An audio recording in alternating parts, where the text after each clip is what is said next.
Let's start with the absolute workhorses of freshwater fishing, the bass family. Okay, now you have my attention. So if you didn't see this video, Fisherman Explained, or I guess Fisherman Explains now, is a fishing YouTube channel that's 100% AI generated slop. And I'm here to call it out, and maybe teach you a thing or two along the way. Remember to subscribe for more bass. And let's look at the first video today, titled, Every Fishing Mistakes You Need to Avoid. Listen, if the fish are making too much noise, I'm looking at you, freshwater drum.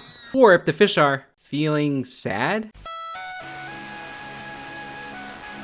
then you've made a fishing mistake that you need to avoid. I've spent over 15 years guiding beginners through these exact same problems. No, you spent the last 3 months confusing beginners with slop because you're AI generated. These aren't just random tips I pulled from the internet. Alright, I think you might be trolling us a little here, but I got a good laugh out of that. The absolute biggest mistake that destroys more fishing trips than anything else. Using the wrong line for your fishing situation. If you're new to fishing, odds are you're not even thinking about what line you're using. You either bought a combo that already has line on it, or you went to a tackle shop that offered to put it on when you bought the reel. I see it on almost every single guided trip I take beginners on. New anglers walk into the tackle shop, see fishing line on the shelf, and grab whatever looks good or whatever's cheapest. Guided fishing trips don't work like this. They don't just take you to a tackle shop and then watch you buy the wrong gear. Fishing guides are supposed to have gear that you can use during the trip. Most beginners make the mistake of thinking heavier is always better. D-test is good. D-test is good. D-test is good. So there's no such thing as D-test line, but if you're a beginner who wants to put on line yourself, just start with a simple monofilament line. You also have to look at the test of your line, which is how much weight your line is tested to withstand before breaking. So if your rod can handle 2 to 6 pound test and your reel can handle 4 to 8 pound test, a 4 pound or a 6 pound test line would be a good choice. They'll walk up to a body of water, casting to the most obvious spots without taking even 30 seconds to actually look at what's happening around them. Well, if you're a fishing guide, that's your job. It's kind of what they're paying you for. The classic example is watching someone fish a lake by casting straight out from shore into the deepest water they can reach. Or they'll fish a river by casting into the fastest current when fish are actually holding in the slower water right along the edges. Generally speaking, I agree. Casting straight out into a lake or the fastest part of a river probably won't catch you fish. But, and this is a big but, this isn't a mistake that you should avoid. In fact, if you're a beginner, I think it's important to try this. You can't learn everything from YouTube, and this is one of those things you're better off learning from your own experience. Oh, also, I've totally caught fish in the fastest part of the stream before. Beginners consistently choose the wrong hook size. Too big of a hook and your bait looks unnatural in the water. Fish will inspect your offering and reject it because something doesn't look right. Wow, a hook the size of my hand is gonna throw off my presentation? If you're new to fishing, just get an assortment of Aberdeen hooks and try either a live worm or small artificial baits to start. That's how I caught my first fish getting back into fishing. But too small of a hook creates different problems. Bruh. Listen, if you're going to Etsy and buying a charm for 10 shekels to use instead of a hook, don't be surprised when you don't catch anything. The fish will feel the hook, panic, and spit out your bait before you even know what happened. If that freak of nature is on my line, I'm gonna be the one panicking. Also, this logic makes no sense to me. If my hook is too small, the fish is gonna notice it? I think it's more likely that the fish is either gonna bite off some of the bait without getting hooked or swallow the hook entirely. Beginners will find a spot, cast out their line, and then proceed to constantly mess with their presentation. They can't sit still for more than 2 minutes without reeling in to check their bait, adjust their weight, or try a different spot. Well, fishing does require a lot of patience, and I have a hard time with this too if I have to cast out my bait and let it sit for a long time. If this is you, try fishing an inline spinner along a stream like the one on screen right now. It requires a constant retrieve, so you're always doing something, and moving spots every few casts can be rewarding too. Probably the most expensive error beginners make. They walk into tackle shops and buy everything that looks cool, or everything the salesperson recommends, without understanding what they actually need. I couldn't agree more, which is why I already addressed what you think is essential in my previous AI video. New anglers consistently fish during the worst possible times of day. They'll show up at the lake at 2 in the afternoon on a bright sunny day and expect fish to be actively feeding. Then they get discouraged when nothing happens and assume they just aren't cut out for fishing. Yes, timing is important, but I just went out between 1 and 2 p.m. on a sunny day and caught 5 largemouth bass. Simply put, don't trust anyone who tells you fish won't be biting at a certain time. Or at least don't take it at face value. Once you fish enough for yourself, your experience at the water bodies around you will be more reliable than what anyone has to say. Beginners make this one really gets under my skin because it's completely way too much noise while they're fishing. You know what really grinds my gears? using AI to pass off incoherent garbage as fishing advice. Sound travels incredibly well through water, much better than it does through air. Every footstep on a dock, every dropped piece of equipment, every loud voice is sending vibrations directly to fish.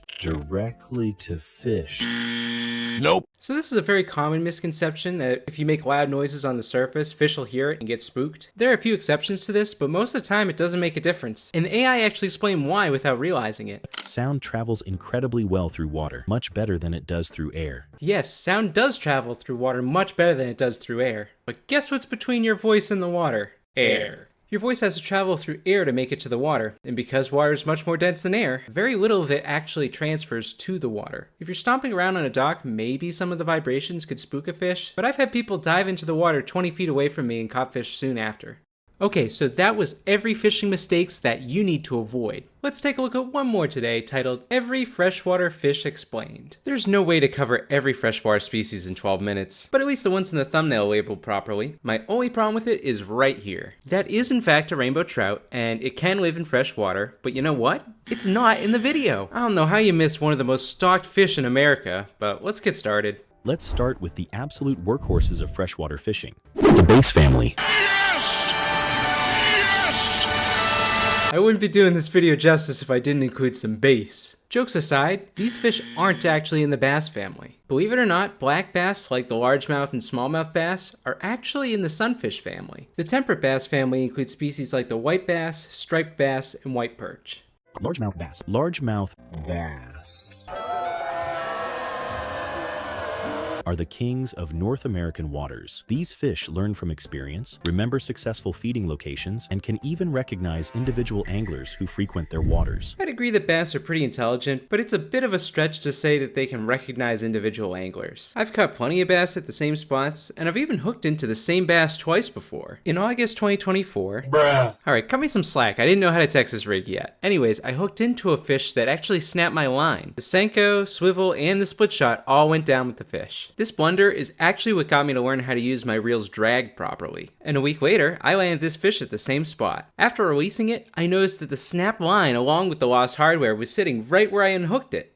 Smallmouth bass take aggression to another level entirely. Pound for pound, they're considered some of the strongest fighting fish in freshwater. When hooked, they'll launch themselves completely out of the water. This is one of the few parts of the video I actually didn't have any problem with. Everything the AI said about smallmouth bass pretty much checks out.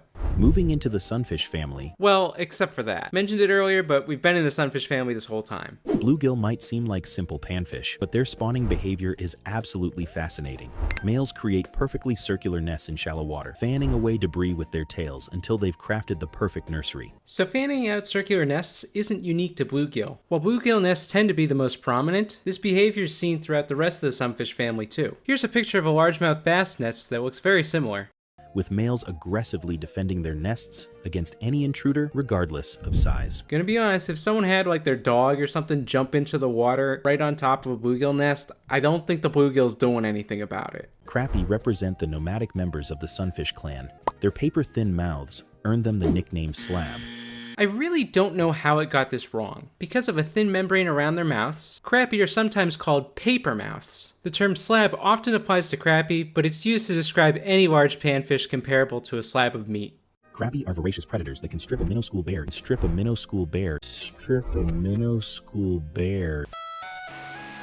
in minutes. Hey, just because you can strip a minuscule bear in minutes doesn't mean you should. I'm with the bears on this one. Channel catfish possess one of the most sophisticated sensory systems in the aquatic world. Those whiskers aren't just for show, they're loaded with taste buds that can detect chemical signatures in the water from incredible distances. Alright, two things. First, the barbels or whiskers on a channel catfish are not unique to the channel catfish. All species in the catfish family have them. It's a big part of what makes them catfish. And while the barbels do have taste buds to help them find food, they can only taste a few feet in front of them. I wouldn't call 10 to 15 feet an incredible distance, especially when a shark can smell blood from a quarter mile away. Speaking of which, the pike family represents freshwater's answer to sharks. Northern pike are perfectly designed killing machines with torpedo-shaped bodies and mouths full of razor-sharp teeth. These ambush predators can accelerate from 0 to 30 miles per hour in mere seconds. Once again, this isn't unique to pike specifically. Other members of the pike family, like the muskellunge or muskie, can go just as fast. And I'm sure pickerel can go that fast too.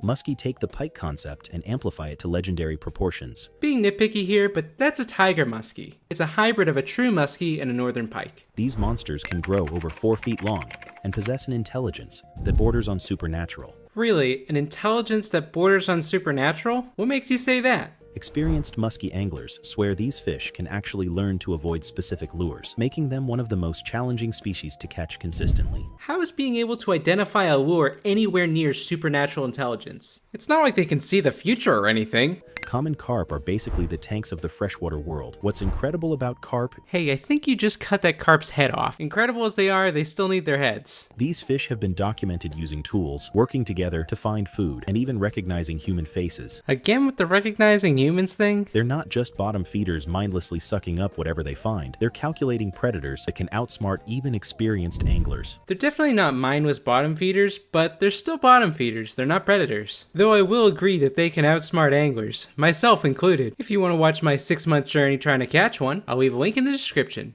Oh yeah, one more thing I want to go over. These fish have been documented using tools. I could not find any study or reference anywhere to carp using tools. And this is the problem with AI. Like, you're gonna have situations like this where it just makes stuff up that sounds cool. Grass carp take vegetation management to a whole new level. You would think with the name grass carp that it would be in the carp family, the same family as the common carp, but it's actually in a different family of Asian carp species, including the black carp, bighead carp, and silver carp. Watching a grass carp methodically work through a weed bed. That's a common carp, not a grass carp. A single grass carp can consume up to 3 times its body weight in aquatic plants every single day. Please, FishermanExplains, don't cut my head off! These living lawnmowers were originally introduced to control invasive plant species, but they've proven so effective that they're now essential management tools in many water systems. If by essential tools you mean serious threat to our ecosystem, then yes. Grass carp were introduced to the US in the 1960s to control weeds in specific waters, and while it was very effective, many escaped during floods to other water bodies. These wild populations can be detrimental, wiping out weed beds for other wildlife and creating pollution. I mean, where did you think all those weeds were going anyways? Moving into the minnow family. Just so you know, the carp family is also called the minnow family, but this one's in a separate family altogether of true minnows. Creek chubs might be small, but their nest-building behavior is absolutely fascinating. Males construct Oh, no. At a first look, I thought this had to be AI generated, but after doing some digging, it turns out this is a real photo. But This is a river chub, not a creek chub. I honestly couldn't tell you which one's which if you had these two side by side, but I'm gonna trust the photographer on this one. And yes, the males of both species build nests with small stones. The females lay their eggs in front of them, and the nest keeps the eggs from being swept downstream. Freshwater drum are the only members of their family found in North America's inland waters. These fish produce actual drumming sounds using specialized muscles and their swim bladders, creating underwater concerts that can be heard by other drum from remarkable distances. Yes, the freshwater drum does make drumming noises, that's where the name comes from. But I can only find one source referencing how far the sound can travel. This one guy very well could be correct, but I wouldn't trust a single forum post to say with confidence that the sound travels remarkable distances. Their ability to locate food in murky water using sound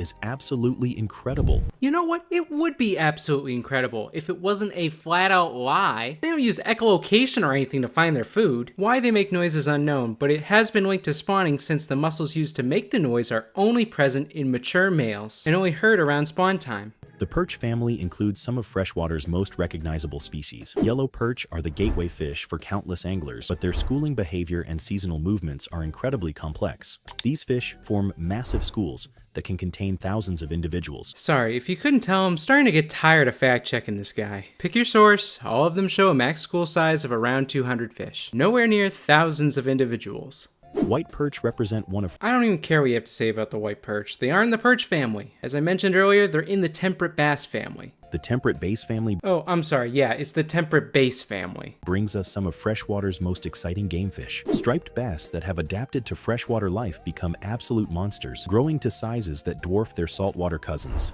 No. Guess where the world record striped bass was caught? Yeah, it was off the coast of Connecticut. How do you even get this wrong? Like, there's a heck of a lot more food available in the ocean than there is in any lake or river. There you have it, folks. From the microscopic darters hiding in rocky crevices. I just watched the entire video a second time to confirm that darters are not in the video. We've covered predators that can literally taste their prey from miles away. No, you didn't. It's pretty amazing to realize we get to share this planet with them. Well, at least we get to finish off on a positive note, because I definitely agree with that. If I didn't make it clear enough in this video, please do not watch this channel's videos if you're looking for reliable information. AI-generated content is full of errors, and when it gets something wrong, it comes off just as confident as when it's right. Unless you painstakingly fact-check like I did in this video, you can't tell what's true from what's just another AI hallucination. That said, I hope you enjoyed this video. If you did, be sure to give it a like, subscribe, and let me know in the comments what fishing video I should do next. Thanks for watching, and I'll see you in the next one.